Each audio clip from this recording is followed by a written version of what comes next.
আজকে আমি 100 টাকা দিয়ে স্ট্রিট ফুড খাবো। যেখানে বাংলাদেশের দ্রব্যমূল্যের দাম আকাশ ছুঁইতাছে, সেইখানে গার্লফ্রেন্ড নিয়ে রেস্টুরেন্টে গেলে 1000 টাকার নিচে বিল হয় না। আর সেইখানে আমি 100 টাকা দিয়ে 10টি স্ট্রিট ফুডের আইটেম খাবো। আর আমি যদি 10টি স্ট্রিট ফুডের আইটেম না খাইতে পারি, তাহলে আমি যে কোনো একটি র্যান্ডম মেয়ের কাছ থেকে একটি ডেয়ার নিব, আর ওই ডেয়ার কমপ্লিট করা লাগবে।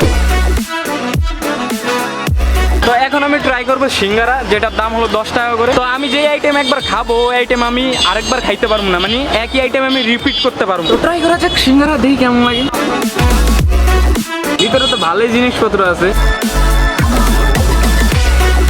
আপনার সামনে যদি আপনার সিঙ্গারার বদনাম করি, কিছু বলবেন? ইনশাল্লাহ সিঙ্গারা বদনাম হবে না, ইনশাল্লাহ চেষ্টা করি যাতে ভালো করার জন্য। আমি মজা করতেছিলাম, প্রাইস অনুযায়ী ঠিকই আছে। এখন দেখো যেভাবে বাংলাদেশে সবকিছুর দাম বাড়তেছে সব জিনিসের, তো 5 টাকার সিঙ্গারার আশা আর করি না। সিঙ্গারা ভালো। তো আমার এখানে আছে আর মাত্র 90 টাকা। তো আমার আরো 9টা আইটেম খাওয়া লাগবে, আর আমি ওই ফুডে খাবো যেগুলো স্ট্রিটের পাশে পাওয়া যায়।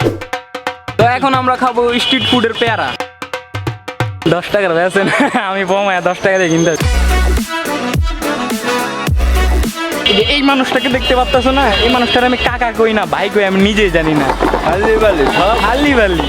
এখন টেস্ট করবো কাকার পেয়ারা। ও সরি, কাকার পেয়ারা না, কাকার দোকানের পেয়ারা। গুড। এবার নেক্সট আইটেমে যাওয়া যাক। আমার দ্বারা 80 টাকা আছে, ভাই যাবি। কাকা বলে চাইনিজ, আমরা তো ছোটকালতে বইলাইছি চিংড়ি মাছের মাথা। এর সাথে আমার 3টি আইটেম কমপ্লিট। আমার কাছে এটা কেমন লাগছে আমি এক ভাষায় বলতে চাই। একটু ভালো লাগে নাই। তোমরা অনেকে চাইছিলাম মানিক আঙ্কেলের ছোলা বুট নিয়ে ভিডিও বানাইতে, তো কোনোদিন বানানো হয় নাই, তাই আজকে এই ভিডিওর ভিতরে ইনক্লুড করে দিলাম। তো চলো ছোলা খায়া দেখি কেমন লাগে।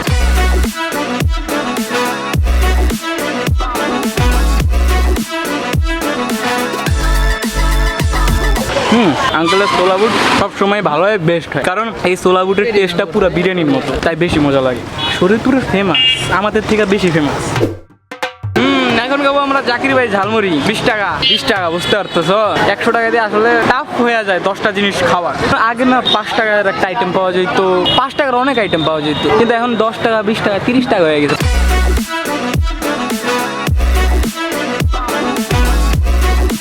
এখন জাকির ভাই ঝালমুড়ি খাইতেছি। জাকির ভাইয়ের ঝালমুড়ি অলওয়েজ সুন্দর হয়, ভালো হয়, টেস্টি হয়, ফাইন হয়। গাইজ একটু ফিল করো, রাস্তার পাশে জাকির ভাইয়ের এত টেস্টি ঝালমুড়ি, গাড়িগুলো যাইতেছে, হালকা বাতাস, মুতের গন্ধ কর। এনে যা আইটেম আছে এগুলো আমার অকাতের বাইরে।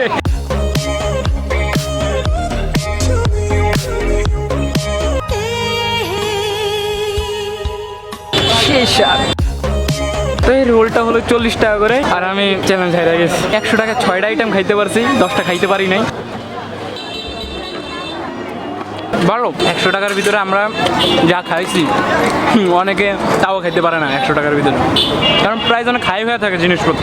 তো এখন হলো ডেয়ারের পালা, চলো ডেয়ার কমপ্লিট করতে যাই। তো এখানে আমি মেয়ে খুঁজতেছিলাম, কিন্তু মেয়ে পাইতেছিলাম না। মনে হইতেছিল বাংলাদেশে মেয়ের আকাল পড়ছে।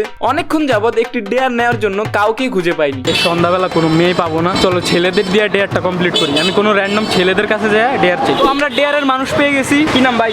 অডিট।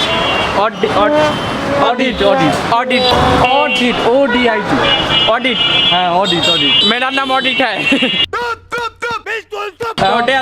যেহেতু এখন রাত একটু ক্রিটিক্যাল হইব, কিন্তু আরে দাও ডেয়ার। তো ডেয়ারে এই ভাই হচ্ছে মানে সারা জীবন অনেক ভিডিও করছে, ডিয়ার মেয়ার দিচ্ছে, ওগুলো আমি বিশ্বাস করি না। বাট এটা মন অন স্ক্রিনে দেখাইতে হইব, বাইরে এখন মাথায় ডিম ফাটাইতে হইব। ডিম ফাটাই তার দর্শককে দেখাইতে হইব যে ভাই তাদের দর্শকের জন্য বিশাল আত্মত্যাগ করতে করবো। পারবেন ভাই? এখন পারা যাইব? আর কি করার আছে, ডেয়ার তো ডেয়ারে। ঠিক আছে, ডান। টাকাই নিয়ে দিবে, আমি দিব না। তো গাইজ এখন হলো আমার ডিম ফুটানোর পালা মাথায়। এখন দেখো তোমাদের জন্য কত কষ্ট করা লাগতেছে। রাতের এখন 7টা বাজে আমার মাথায় ডিম ফুটাবো। সত্য একটা কথা কি আমি কই, এই হচ্ছে হ্যাঁ মাথায় কিন্তু চুল কিন্তু পড়ে যায়, এটা কিন্তু তুমি কিন্তু বোকা বানাইতেছে। এই হচ্ছে এক মানুষ যে কয় না যে এক ঢেলে 2 পাখি, এই হচ্ছে ডিম ফাটাইবো মাথায়, কিন্তু রাত্রে কিন্তু গোসল করবো না গাইস, কারণ তার মাথার চুল পড়ে যায়। এর আগে আমি এমন কোনো ডেয়ার করি নাই। বেশি ভালো লাগতো যদি একটা মেয়ে ডেয়ারটা দিত না, ভিউয়ার্স অনেক ইন্টারেস্ট হয়ে যেত। আমরা ছেলেরা কি ভাইরা যারা চিনে অবশ্যই চিনি, ছেলে মানুষের শেয়ার করে দাও। রেডি 1 2 3। আরে নিচে পড়লো, এই যে নিচে পড়ে গেছে, একটু মাহে দিয়া লই। खत्म, bye bye, tata, goodbye, गया। ঠিক আছে, এই যে গোসল করা যাবে না রে, আজকে কিন্তু গোসল করবো না। আমার থেকে বেশি এক্সাইটেড হয়ে গেছে। অবশ্যই অবশ্যই আমার যে ভাই ব্রাদার আসো মানিকগঞ্জে থেকে সবাই মানে ধুমে শেয়ার দিতে হবে, ধুমায়া বাইরে অনেক ভালো ভিডিও করার আসলে কষ্ট করে এটা, মানে এত রাত্রে আর এখন হচ্ছে ওয়েদার খারাপ, ঠান্ডার ভিতরে ডিম দিছে। আজকের ভিডিও এতটুকুই, দেখাবো অন্য কোনো ভিডিওতে। বাই দ্য ওয়ে, আমরা 4-5 দিনের জন্য পেজে কোনো ভিডিও আপলোড করতে পারবো না, তো তোমরা একটু অ্যাডজাস্ট করে নিও, কারণ আমরা অন্য কোনো ভিডিও শুট করার জন্য বেশি ব্যস্ত হয়ে যাবো। আল্লাহ হাফেজ।